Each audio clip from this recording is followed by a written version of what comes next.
Ce projet podcast est une initiative de l'ASBL de Podcast Factory Org avec le sponsor de Transforma Bruxelles Innovation Playground et vous retrouvez tous les épisodes sur le site whatsyourstory.be.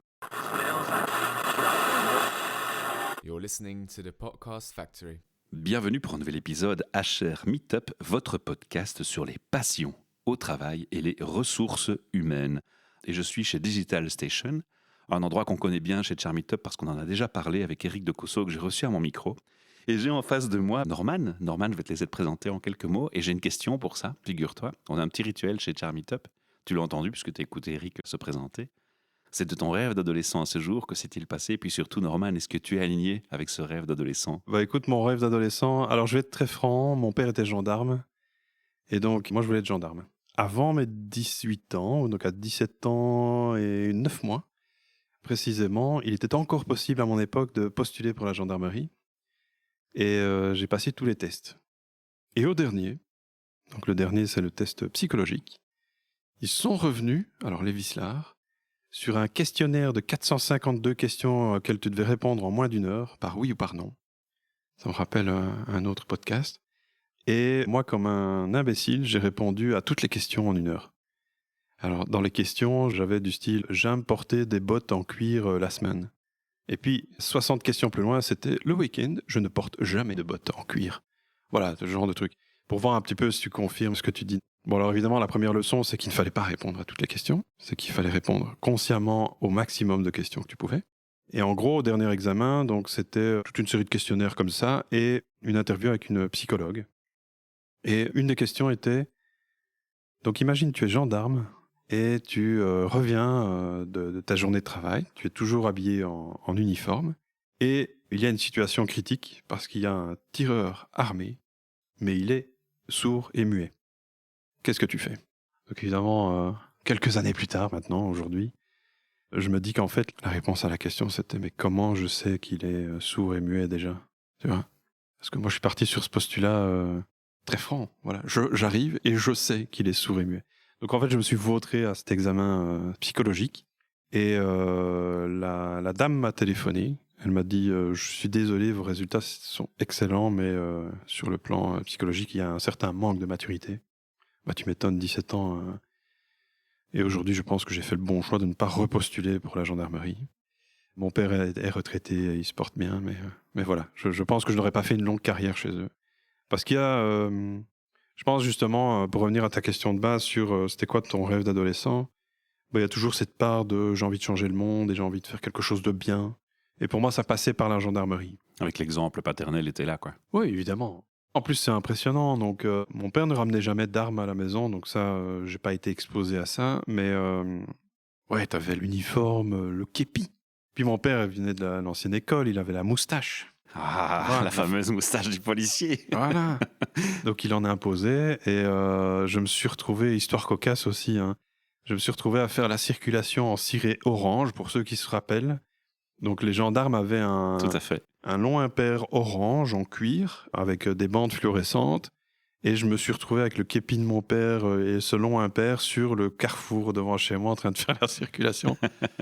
Donc heureusement, c'était en plein été, donc il y avait pas grand monde. Mais Alors, si je t'ai bien écouté, tu m'as pas encore dit que ça t'amenait à quelles études ni vers quoi, mais tu es quand même pas mal aligné avec ce début d'histoire que tu vas continuer, puisque faire changer le monde, c'est un peu ce que Pixis fait. Mais on va revenir sur ça plus tard. Je vais te laisser continuer ton histoire et ton parcours. ouais, tout à fait. Donc c'était, ça c'était juste un petit épisode cocasse. Mais là, je pense que j'avais 12-13 ans, je pense. Ouais. Donc je flottais un peu dans l'uniforme. Et donc en gros, pour répondre un peu au parcours, moi j'ai fait des études, j'ai fait un graduat en informatique de gestion, l'école qui s'appelle aujourd'hui Enalux, donc c'était l'IESN à Namur. Donc, informaticien, ça, c'est le bagage. C'est le Au bagage. départ. Ouais, tout à fait. Et ça n'allait pas dans le sens que je voulais, donc c'est-à-dire j'ai fait mon début de parcours à l'IESN, mais moi je voulais faire du web. Donc vraiment avoir du résultat concret de ce que je fais. Pas écrire du COBOL que personne va utiliser dans une cave ou je sais pas quoi. Enfin, pour moi c'était très... je détestais ça. Et quand j'ai vu la liste des langages et ce qu'on allait apprendre dans le cursus, en fin de première j'ai quitté. Et je suis parti à l'UT, donc l'Université du Travail, qui a aussi changé de nom. Et je me suis engagé chez Technofutur, En fait, j'ai participé à une sélection pour être web développeur. Je cumulais 9h, 21h des cours. Donc 9h, 17h chez Technofuture. Et de 17h30 jusqu'à 21h, j'avais mes cours au cours du soir. Donc c'était une période un peu dure. Mais bon, après, j'étais chez mes parents. Voilà. Aujourd'hui, ça me fait rire les gens qui disent j'ai pas le temps quand ils ont pas d'enfants et qui sont encore à l'école. On verra plus tard. Alors ça te mène à Pixis. Comment on est passé du statut où tu es à cette époque à Pixis? Ça a été rapide ou il a fallu un parcours en entreprise? Non, j'ai fait un parcours en entreprise. Donc, suite à ma formation chez Technofuture, un des formateurs m'a engagé, qui est d'ailleurs ici chez Digital Station, Jean-Gabriel Debaille, que je remercie parce que c'était vraiment une époque formidable pour moi parce que j'apprenais tout ce que j'avais envie de faire. Donc, c'était vraiment l'ikigai, pour ceux qui connaissent, la raison d'être. Pour moi, c'était ma meilleure vie, quoi. Donc, je me levais pour coder, je me couchais pour coder, je travaillais le week-end et j'adorais ça. Après, je me suis dit, je suis pas mauvais, je vais me mettre indépendant. Donc là, je quitte cette société, je me lance comme indépendant avec un associé qui, lui, est resté salarié, donc il était plutôt indépendant complémentaire. Donc en gros, j'ai vécu le solo-entrepreneur par la force des choses. On construisait quelques éléments ensemble, mais bon, lui était occupé par sa profession en temps plein. Et à un moment, ça a craqué. J'ai fait un burn-out. Un grand moment de réflexion souvent, hein, ça. Ouais, c'est un moment dur, hein, parce que moi j'ai perdu 15 kilos, je savais plus rentrer dans mes vêtements, enfin, mes vêtements m'enveloppaient, littéralement. Donc c'était chaud, c'était dur. J'ai encore des petites sensations là, rien qu'en en parlant. Mais tu réalises que c'était aussi une belle opportunité de rebondir finalement, maintenant avec le recul. Oui, tout à fait. Donc en gros, à cette époque-là, je me dis, je vais retrouver un job d'employé, j'ai plus la force en fait. Ouvrir mon laptop était devenu... j'avais envie de vomir, en fait, hein, sincèrement. Donc, c'était vraiment dur. J'ai postulé, et à l'époque, c'était Thales. Donc, Thales Information System en Belgique. Donc, je suis devenu software engineer. Pour un projet, ici à Charleroi, d'ailleurs. Ça a été très chouette parce que là, j'ai découvert l'agilité. En fait, j'ai lu un bouquin sur l'agilité pendant ma période un peu sombre. Et ensuite, j'ai postulé chez Thales et j'ai eu ce job alors, c'était business analyst pour un projet agile. Donc le client voulait extreme programming. Et c'était exactement le bouquin que j'avais lu. C'est sur ce projet-là que j'ai rencontré Pierre-Emmanuel qui m'en associe aujourd'hui dans Pixis. Et en fait, le coach qui est venu nous coacher sur ce projet-là, c'était l'auteur du bouquin. Ah ouais. C'était Laurent Bossavit à l'époque, que je détestais. Mais sincèrement, aujourd'hui où je suis... Mais ça, on peut pas dire en podcast. Non, mais c'est avec beaucoup d'humilité. Parce qu'en fait, je comprends maintenant. Ouais. Je comprends pourquoi je l'aimais pas. Et je m'amuse à être ce personnage maintenant, ce coach qui pose des questions et qui est un peu chiant. Parce qu'en fait, oui, la posture de coach, c'est justement en gros, essayer de pas répondre aux questions, mais stimuler la réponse chez le coaché. Bref, c'est là qu'on a commencé à créer une vraie expertise sur l'agilité en Belgique. Je pense qu'il n'y avait pas grand monde qui faisait de l'agilité à l'échelle. On est en quelle année, là? Là, on est en 2006-2007. C'était il y a 15 ans. Et je dois avouer qu'une équipe de 15 personnes en full-time, qu'on faisait du pair programming, pour ceux qui savent ce que c'est 2 personnes sur le même PC, c'est extrêmement rare. Donc c'était souvent des moments dans certains développements, mais pas full-time. Et nous, c'était full-time. Donc c'est vraiment une école, un laboratoire en fait.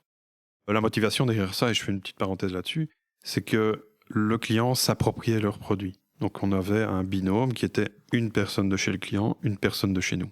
La transmission d'infos était vraiment très forte.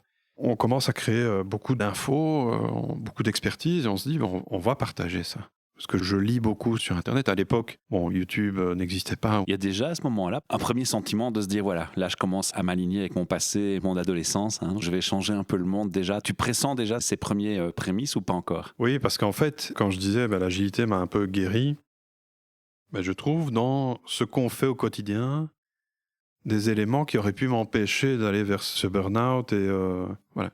Je pense que si j'avais écouté un peu plus mon moi intérieur, plutôt que le résultat extérieur, ça aurait été bien. Donc il y a ce côté alignement intérieur-extérieur qui est important. Donc en effet, je pense que là, je commence à découvrir les clés qui m'ont amené à ça. Et de me dire, je peux pas être le seul à le savoir, parce que je pense que j'étais le seul dans l'équipe à avoir fait un burn-out. C'était encore difficile à l'époque, hein, donc j'avais des journées un peu down que j'essayais de ne pas montrer. Mais en tout cas, voilà, c'était très instructif. Donc on s'est dit, Pierre-Emmanuel et moi, lui est très bleu, analytique, structuré. Moi, je suis très un peu jaune, vert, un peu social et un peu foufou. Je me dis, on va s'associer et on va aller porter la bonne parole. On va prêcher. On va prêcher. On va prêcher. Pas l'évangile, mais l'agile. Voilà. Ça sonne, hein, note. Ouais, d'ailleurs, à l'époque, Pierre-Emmanuel était .NET évangéliste. Oh, joli. Donc, on postule pour aller porter 2 sujets à un événement qui s'appelle les XP Days en Suisse. Donc, c'est les Extreme Programming Days à Genève. On est sélectionné, on y va, 2009. À l'époque, on a déjà créé une association, lui et moi, sur .NET. Donc, on a une ASBL qui s'appelle .NET Hub ASBL, qui était là pour promouvoir les technologies .NET, Microsoft, et l'agilité. Donc là, on part, et je pense que c'est ce voyage-là qui a un peu transformé tout. On est devant une audience, il y a 150 personnes dans la salle. Moi, j'ai mon cœur qui bat à 400 à l'heure. On doit faire un pitch pour expliquer ce qu'on va donner. Donc, on a choisi pour 2 sessions, une le matin dans la grande salle et une après-midi dans une plus petite salle. Je monte sur scène, je pense que ça devait durer 1 ou 2 minutes. Et au bout de la 10e seconde, je pense que j'étais chez moi. Là, tu vois, on a fait un petit dialogue avec Pierre-Emmanuel. Voilà, si vous êtes intéressé, venez telle salle à telle heure. Et voilà. Donc, on fait 2 pitchs. Et puis, arrive le moment de la session. Et on se dit, mais est-ce qu'on a intéressé du monde, quoi? Et là, la salle est comble. Et je dis, waouh! Au-delà de la salle comble, est-ce qu'il y a eu des réactions? Est-ce que les gens sont venus vous voir en disant, ben voilà, moi, ça m'intéresse. J'imagine qu'il y a eu des éléments clés qui sont passés ensuite pour déclencher des business. Ouais, tout à fait. Parce déjà, on a découvert ce genre d'événement. Il y en avait déjà en Belgique, mais plutôt en Flandre. Donc, il y a un événement qui s'appelle aussi le XP Days, qui se déroule 1 année sur 2 en Flandre et 1 année sur 2 en Hollande. Mais bon, on avait créé .NET Hub justement pour répondre à un problème de francophonie, parce qu'il y avait beaucoup de francophones qui allaient dans les user groups à l'époque néerlandophones, mais du coup tout le monde switchait en anglais. Et on s'est dit, c'est pas possible, on va créer un truc en français. Voilà. Bon. Je reviens à ma petite histoire là, sur les XPDs à Genève, et là c'était vraiment... on a eu beaucoup de réactions, beaucoup d'encouragements. Le titre était un peu pompeux aussi, c'était Retour d'expérience sur l'agilité à dimension industrielle. Bon. J'aime bien la dimension industrielle, quoi. C'est vrai que quand on cumulait le nombre de jours hommes, le budget du projet, les enjeux, bon, chez Thales en plus, bon voilà, on avait un chouette CV. Et donc du coup, il y a d'autres coachs avec qui on a lié d'amitié et qu'on est toujours en contact avec eux. Donc ça, c'est cool. Et je pense que, ça je l'ai déjà expliqué, les 9 heures, les 8 ou 9 heures qu'on a fait de trajet de retour de Genève à Bruxelles, on n'a fait que parler. Le brainstorming du siècle. Ah ouais, non, en fait, on était tellement dans l'émotion de il faut qu'on reproduise ça en Belgique. Et en fait, c'est comme ça qu'est née la journée agile. Ah, pas mal. Donc la journée agile, en fait, est née avant Pixis. Ça a été un peu notre round d'essai entre lui et moi, Pierre-Emmanuel et moi, sur comment on peut collaborer, créer des choses. Mais là, vous présentiez en tant que coach chacun alors? Oui, mais via la SBL. D'accord. Voilà. Donc moi, j'avais déjà mon activité d'indépendant. Lui, non. Et combien de temps il va falloir avant que Pixis naisse finalement? Qu'est-ce qui va être l'élément déclencheur? 3 ans. 3 ans. 3 ans avec donc 3 journées agiles et puis un mail qui vient de Suisse, d'un gars qui a créé Pixis en Suisse. Ah ouais, oui, parce que j'allais dire, Pixis, c'est pas qu'en Belgique, hein, on va en parler tout à l'heure, on est dans le monde entier, je pense, ici. Ouais. Moi, j'avais rencontré le fondateur de Pixis à Montréal. Enfin, je ne l'ai pas rencontré à Montréal, mais en fait, Pixis est né à Montréal. Et je l'ai rencontré à Grenoble, parce que j'ai suivi une formation, à l'époque Scrum Master à Grenoble. Et je suis tombé amoureux du gars, quoi. C'est fou. Enfin, c'est François. Pour ceux qui le connaissent, on ne peut pas rester insensible à François Bourgard. Bourgard, d'ailleurs. Ah ouais. Un nom très québécois, d'ailleurs. Et là, je me suis dit, je veux créer un truc avec lui en Belgique. Ok. Donc, je veux bosser pour lui, je veux créer un truc, je ne savais pas quoi. Et puis, ce mail arrive, fin 2012. C'est Gaël Luisier qui dit je voudrais développer Pixis en francophonie en Europe. Et François Bourgard m'a donné ton nom, parce qu'il m'a dit ça peut être quelqu'un d'intéressant pour développer le marché belge francophone. Et donc, du coup, j'ai répondu du tac au tac. Et dans la suite, j'ai écrit un mail à François pour lui dire je veux créer un truc. Ouais, c'est pas possible. Il y a des planètes qui se sont alignées. Je vois Pixis trop souvent. D'ailleurs, mon ancien chef de projet sur le projet à Charleroi est parti chez Pixis. Donc, c'était un Québécois qui est reparti au Québec et qui a été engagé chez Pixis. Et donc, du coup, je me suis dit, voilà, ça, il faut qu'on y aille. Voilà, ça, ce qui est dit là, ici au micro, c'est unique. Hein, parce que c'est vraiment l'histoire, le cœur de l'histoire de Pixies. Ouais, Vous ne lirez ça nulle part sur Internet, il faut écouter ce podcast pour l'entendre. Voilà, Donc c'est magique. tout à Merci fait. pour ce cadeau. Mais je te laisse continuer. En fait, le plus dur, ça a été de convaincre Pierre-Emmanuel, Le collègue. le collègue, ouais, qui est très... il a fait un long parcours, je pense, et je le félicite. C'est quelqu'un qui prend pas de risques. Et je me suis dit, si j'arrive à le décider, c'est que vraiment il y a un truc. Donc, je l'ai travaillé un petit peu de temps, mais on a réussi, je pense, 6 mois après, à prendre l'avion pour 15 jours, aller à Montréal et discuter avec François, ses associés, sur la possibilité de créer un Pixies en Belgique. Ça veut dire stratégie, identité, collaboration, fonctionnement, tout y passe. Tableau d'opportunités, enfin, on a fait vraiment un travail sur est-ce qu'on s'entend, est-ce qu'on a des valeurs communes. Alors j'anticipe un peu, mais parce que la particularité de Pixies, on l'a entendu quand Eric témoignait à notre micro, c'est que vous êtes manifestement tous dans chaque pays assez indépendants et autonomes.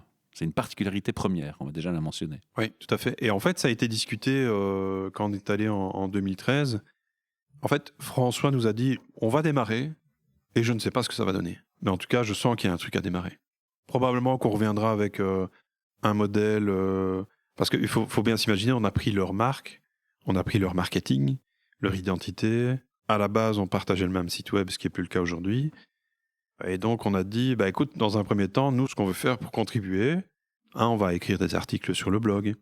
On va appeler les formateurs du réseau Pixies quand on donne des formations en Belgique.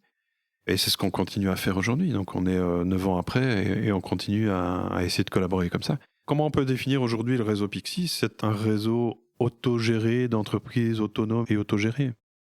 Donc, on essaie d'utiliser l'agilité au sein de ce groupe. De prime abord, quand j'explique Pixies, les gens me disent « Vous êtes une filiale alors ?» Non. Non. Ah, vous êtes une franchise alors ? Non. Non. On est totalement indépendant. Voilà. On partage le même nom. Moi, je suis une entreprise, je veux être plus agile. Alors, on sait qu'il y a dans des échanges qu'on a eu offline pas mal de contradictions entre la volonté, l'idée, lire un livre et s'en inspirer et la pratique. Ça, c'est encore un grand débat qu'on pourrait avoir au micro. Mais en gros, comment fonctionne Pixies maintenant ? Alors, on a compris aussi le côté indépendant, hein, clairement. Oui, tout à fait. Je vais parler de Pixies Belgique. En fait, on a plusieurs façons de répondre à la question. On a une base savoir. Donc, on a un blog qui s'appelle savoiragile.com, justement, sur lequel on peut s'inspirer, lire des articles. On a la journée agile et les studios agiles qui répondent à tiens, je veux m'ouvrir à d'autres façons de faire mon boulot, hein, d'autres organisations. On parle aussi de développement personnel. Je citais l'ikigai ou des méthodes de coaching ou de l'intelligence collective, par exemple. C'est pas étroitement lié à l'agilité. On peut faire l'un sans l'autre, mais je pense que l'un attire l'autre. Donc on a ça, et puis on a les services concrètement. Donc imagine, société X dit voilà, j'ai besoin de plus d'agilité dans mon entreprise. Donc là, on peut passer par un système d'audit ou d'assessment. On écoute d'abord le client, ouais. Voilà. On prend la température. Docteur, qu'est-ce que j'ai ? On prend le thermomètre. C'est ça.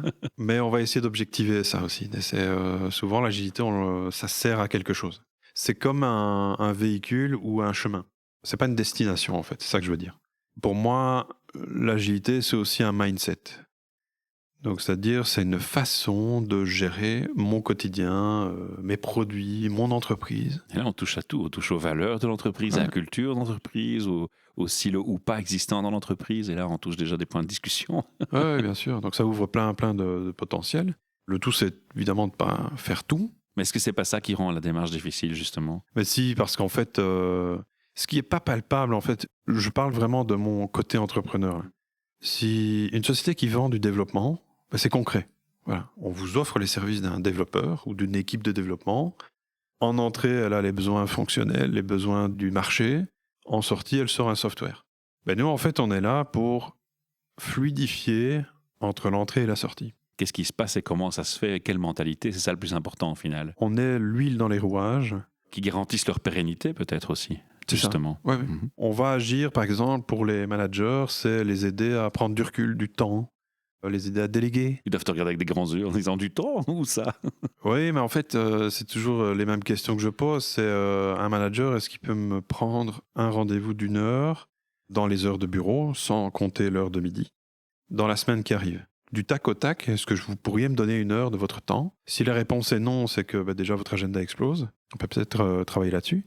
Et puis c'est le côté aussi, maintenant on est en juillet-août, donc c'est très actuel. c'est comment vous partez en vacances.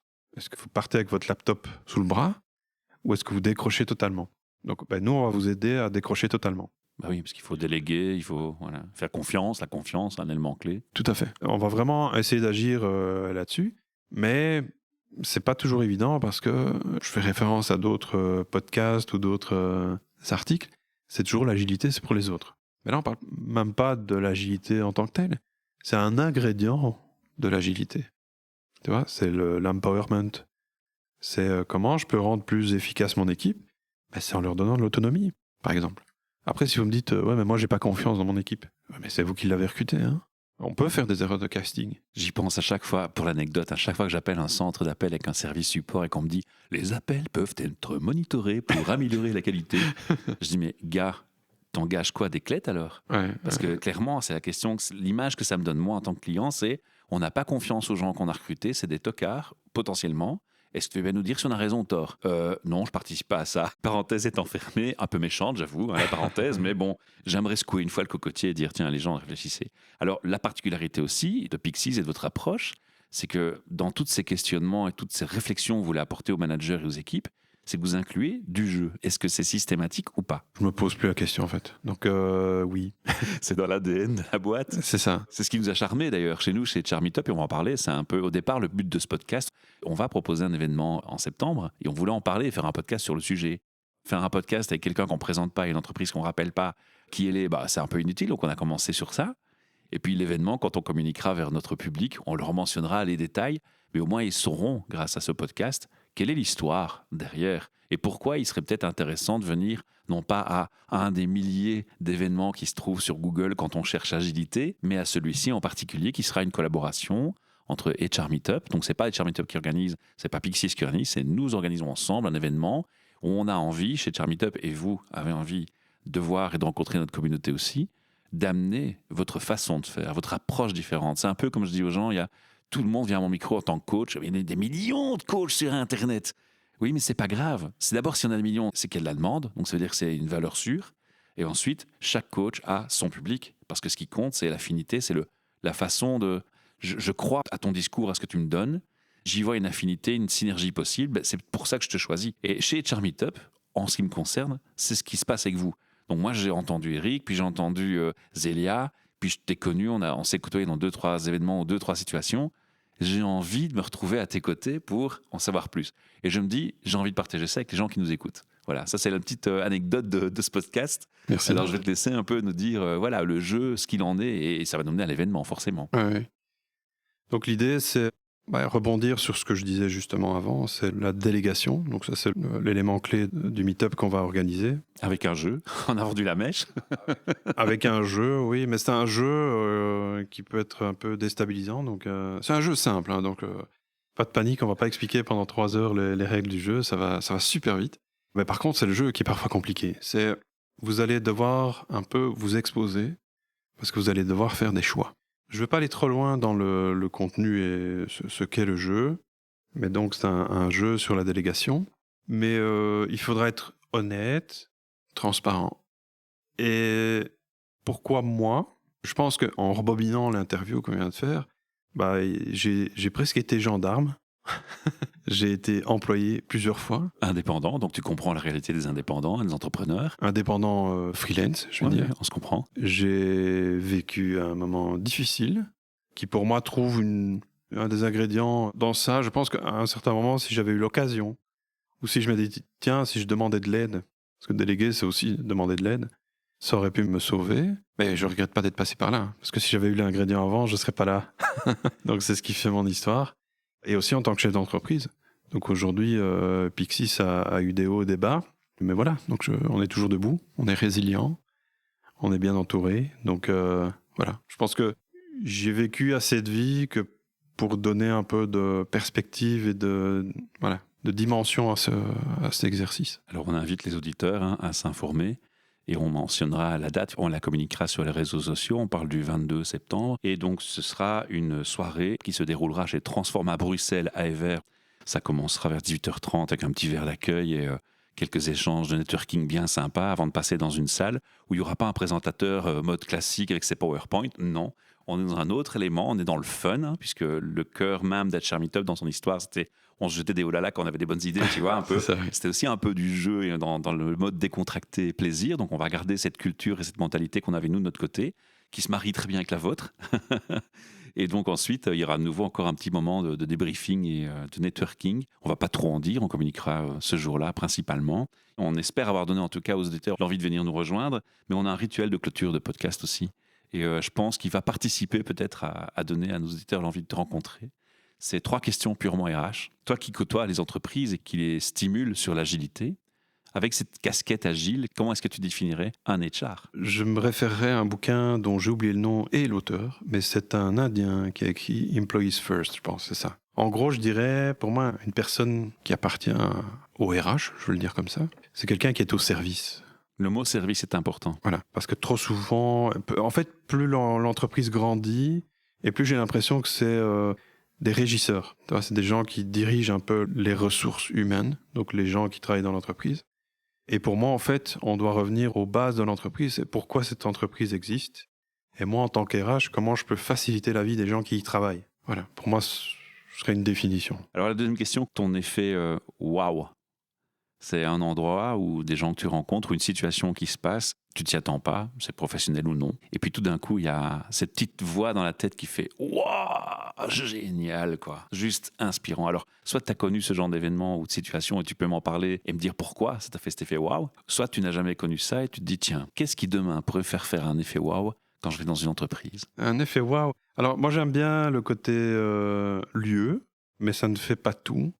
Parce qu'en fait, souvent les gens disent on va faire une culture très chouette, on va mettre des kickers et des snookers. Ça ne suffit pas. Mais surtout, alors moi j'ai vu, des échos, on va faire une room de relaxation. Et on va la mettre au 7e étage devant le bureau du CEO. Donc personne n'y va. Donc, Ou au contraire, ceux qui y vont, c'est ceux qui viennent de passer un savon, je sais, yo, c'est pour ça. débriefer. Ouais. Il y a le SAS.